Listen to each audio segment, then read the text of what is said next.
Hello students, welcome to history class 12th. So students, yesterday we have done our introduction of chapter 3rd, kinship, caste and class. So this chapter introduction was discussed. Students, we will discuss about the societies from 6th century BCE to 6th century CE. Means around 1000 years के आसपास जो हम इस society के बारे में, जो Indian society है उसके बारे में देखेंगे. तो हमने देखा कि सबसे ज़्यादा जो महत्वपूर्ण कोई चीज़ है, टेक्स्ट. हम कहते हैं कि जो कोई भी चीज़ मतलब एंशियंट टाइम में लिखी जाती थी या बनाई जाती थी, उससे वहाँ की कल्चर का, उस टाइम की कल्चर का पता चलता है. तो हिस्टोरियंस ने सबसे पहले महाभारत के ऊपर फोकस करना शुरू किया.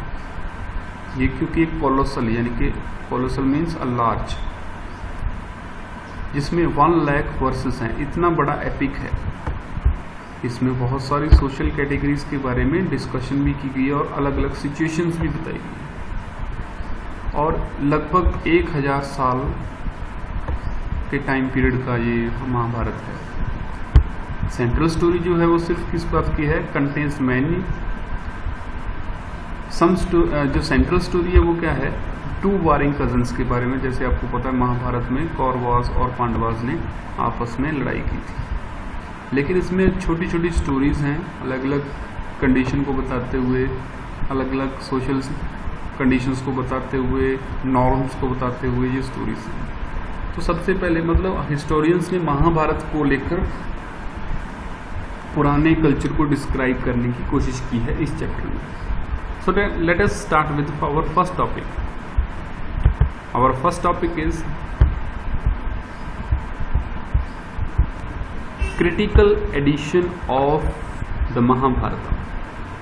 So students, critical edition of Mahabharata का मतलब क्या है? सबसे पहले इसके बारे में पता करेंगे. क्रिटिकल एडिशन का मतलब ये है कि जो महाभारत हमें पढ़ने को मिलती है, उस महाभारत को जांच परख की, उसको एग्जामिन किया. मतलब ऐसा है कि महाभारत पूरे सब कॉन्टिनेंट के अलग अलग जगहों के बारे में बताती है. तो जो हिस्टोरियंस थे उन्होंने क्या किया, हम किसी चीज़ को मतलब कि सही तरह से, मान लो कोई आपने बात कही है, उस बात को सच साबित करने के लिए आप क्या करोगे? आप किसी और से कन्फर्म करोगे. आपको 2 बंदों से कन्फर्म अच्छी तरह से विश्वास नहीं हुआ तो तीसरे बंदे से कन्फर्म करो. अगर असल में वो बात सही है तो वो 3 बंदे उसी बात को रिपीट करेंगे. ऐसा ही हिस्टोरियंस ने किया. सो ये सबसे बड़ा प्रोजेक्ट था, मतलब हिस्टोरियंस का एक एम्बिशियस प्रोजेक्ट था महाभारत की क्रिटिकल स्टडी का. तो एक इंडियन संस्कृतिस्ट थे जिनका नाम था V.S. सुफ्तांकर. इनमें 1 डजन मेंबर और भी थे. Dozen of scholar initiated the task of preparing critical edition of Mahabharata. They started writing the critical edition of Mahabharata. इसके लिए उन्होंने क्या किया? उन्होंने लोकल जो महाभारत के बारे में लोकल लैंग्वेजेस में जो लिखा हुआ था महाभारत की स्टोरीज के बारे में, उनको पढ़ना स्टार्ट किया. It meant collecting Sanskrit manuscript of text written in variety of script from different parts of the country. अलग अलग जगह पर लिखे गए संस्कृत या किसी और लैंग्वेज में जो मैन्युस्क्रिप्ट्स थे, मैन्युअली लिखे गए स्क्रिप्ट्स जो थे, मैन्युस्क्रिप्ट्स उनको कहते हैं. तो उनको जो मतलब उन्होंने जो डिस्क्राइब किया था महाभारत के बारे में, उनको कलेक्ट किया गया. पूरे भारत से छोटे छोटे रिटन एविडेंस को कलेक्ट किया गया. तो टीम ने क्या किया? असल में टीम का काम क्या था कि जो भी लोकल लेवल पर कोई भी टेक्स्ट मिलता था, वो क्या करते थे? A method of comparing versus from each manuscripts. छोटी सी बुक जो कि महाभारत की किसी स्टोरी को बताती है, उसको महाभारत की स्टोरी से, मतलब ओरिजिनल महाभारत की स्टोरी से कंपेयर किया गया.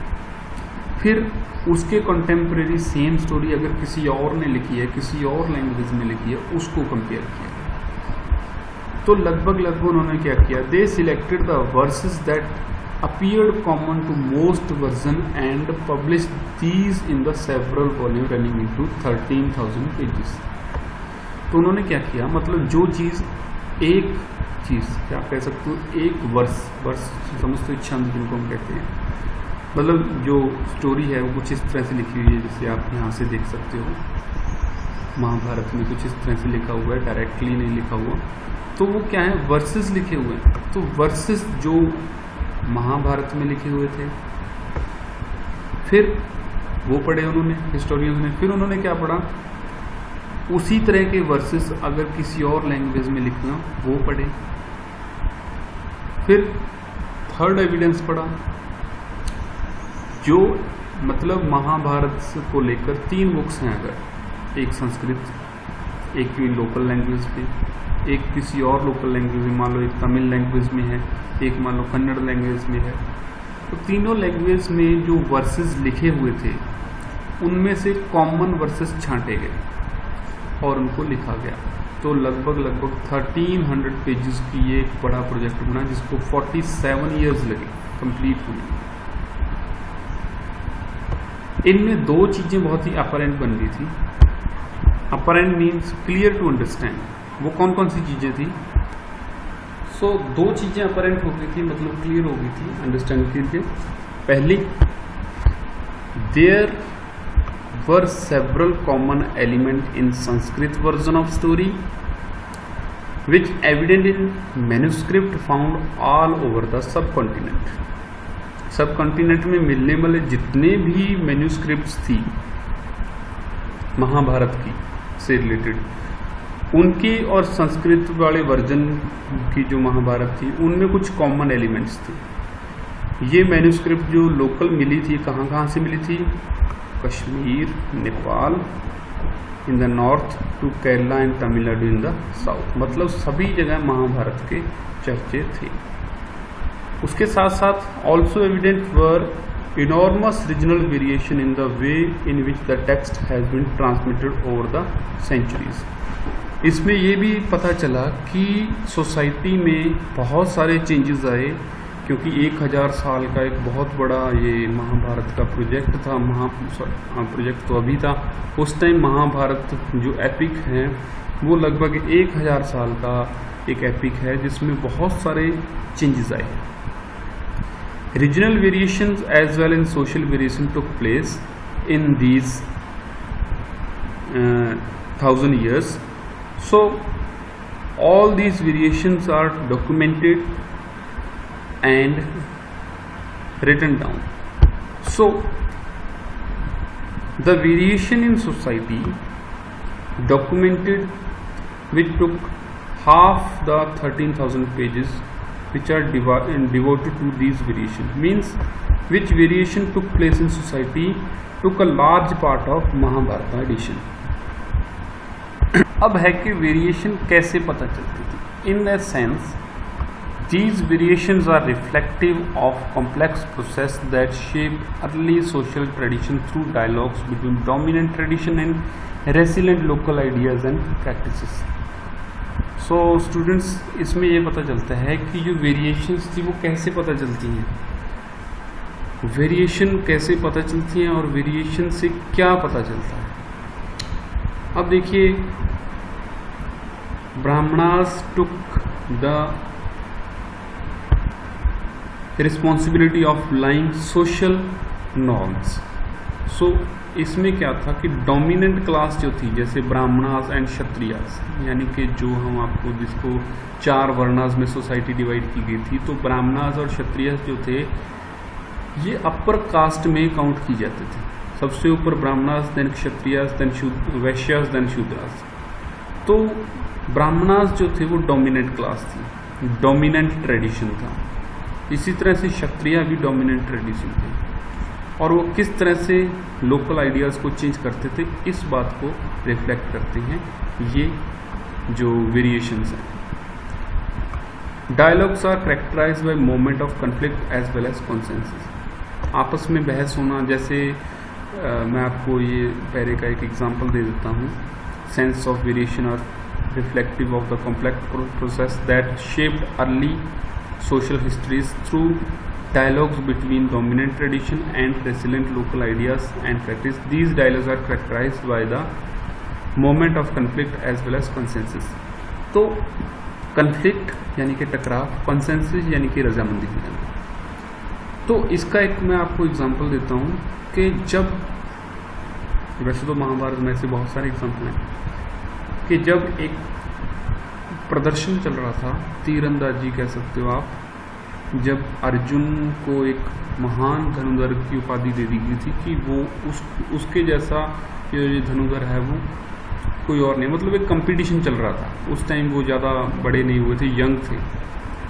तो जब वो प्रदर्शनी चल रही थी, मतलब वो कंपटीशन चल रहा था, तो उस टाइम अर्जुन को ये डिक्लेयर कर दिया गया कि अर्जुन सबसे बेस्ट है। लेकिन वहीं भीड़ में से एक और व्यक्ति जिसका नाम था कर्ण, वो भी सामने आ गया जिसने अर्जुन को चैलेंज किया।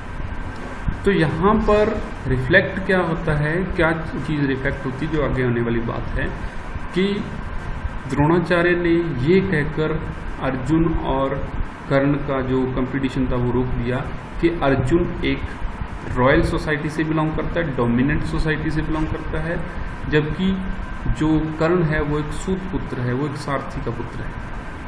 तो ये एक रेसिलेंट सोसाइटी है जिसमें कन्फ्लिक्ट हो गया था। कन्फ्लिक्ट ये था कि कर्ण कंपटीशन में आना चाहता था, लेकिन द्रोणाचार्य नहीं चाहते थे कि वो कंपटीशन में आए। जब दुर्योधन को ये बात का पता चला तो उसने क्या किया, उसको एक स्टेट दे दिया कि अब ये राजा बन गया है। उसको स्टेट गिफ्ट में दे दिया कि अब ये राजा उसी टाइम पे कि अब ये राजा बन गया है, अब तो लड़ाई हो सकती है, अब तो कंपटीशन हो सकता है ना। तो इस तरह से कंपटीशन शुरू किया गया। इस तरह से कन्फ्लिक्ट और कंसेंसस ये वेरिएशंस में रिफ्लेक्ट होते थे।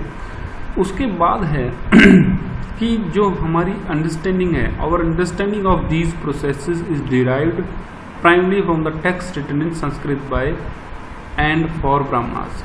मतलब जो टेक्स्ट संस्कृत में लिखा हुआ है जनरली वो ब्राह्मणास ने कंपोज किए थे।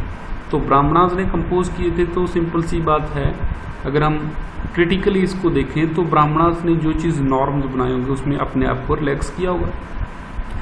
तो जब इशू सोशल हिस्ट्री का आता है, उसको पढ़ने का आता है, तो हिस्टोरियन 19th और 20th सेंचुरी में, first time by the historian in 19th and 20th century, they tended to take these texts for face value, believing that everything was in practice. So जो ब्राह्मणों ने लिखा गया इन टेक्स्ट में वो practice होता था। फर्स्ट हिस्टोरियन ने ये मानकर चला, मतलब हिस्टोरियन ने सबसे पहले ये मानकर चला जो संस्कृत टेक्स्ट में लिखा हो वो प्रैक्टिस होता हो। लेकिन धीरे धीरे क्या हुआ, subsequently scholar began to study other tradition from Pali, Prakrit, Tamil. इन्होंने इंडिकेट क्या किया, that study indicated that these areas contained normative Sanskrit text were on whole recognised as authoritative. जो कहते हैं कि जो संस्कृत टेक्स्ट लिखे गए थे उनमें जो नॉर्म्स लिखे गए थे वो अथॉरिटेटिव थे। अथॉरिटेटिव का मतलब होता है कि डोमिनेट होते हैं, मतलब अपने आप लागू करने वाले, जोर ज़बरदस्ती लागू करने वाले जो रूल्स एंड रेगुलेशन थे। तो इनको जोर ज़बरदस्ती लागू करने की कोशिश की जाती, लेकिन इनको क्वेश्चन किया जाता था। अगर जोर ज़बरदस्ती लागू होंगे तो उनको क्वेश्चंस भी किए जाएंगे। तो उनकी लगातार क्वेश्चनिंग भी होती रहती थी। और कई बार जो पावरफुल लोग होते थे, अगर उनको लगता था कि कोई चीज़ एक्सप्लॉयट हो रही है तो वो उन नॉर्म्स को ओकेजनली रिजेक्ट कर देते थे। It is important to keep in mind as we examine how historian reconstruct social history. So student, हमें पता होना चाहिए कि हम सोशल हिस्ट्री को रिकंस्ट्रक्ट करने वाले जो हिस्टोरियंस हैं उनका वर्क पढ़ रहे हैं। तो इसका मतलब हम किसी को क्रिटिसाइज नहीं कर रहे। So this was the topic about critical edition of Mahabharata. Student read it carefully. Next we will do about the rules of marriages, वो हम नेक्स्ट टॉपिक में करेंगे। Thank you.